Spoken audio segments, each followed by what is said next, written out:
This is the most luxurious airborne hotel in the world. It is powered by nuclear energy and can stay in the air for several years. The hotel was designed by a German company called Sky Cruise Air Hotel. Its creation is to cater to the needs of the wealthy.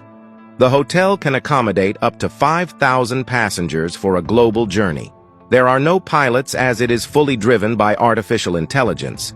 It can automatically plan routes, avoid air currents, and what's more, this massive aircraft will be equipped with 20 engines and a nuclear reactor.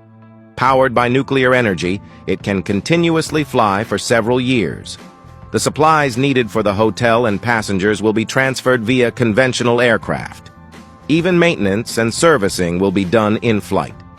Furthermore, the interior facilities meet the standards of a 7-star hotel, catering to all your living and dining needs. It also features a playground, cinema, gym, shopping center, and other recreational facilities. At the tail of the plane, there is a 360-degree all-glass viewing deck. Although this airborne hotel is currently just a conceptual design, if it is actually built one day in the future, it will certainly be very popular. What do you think about this?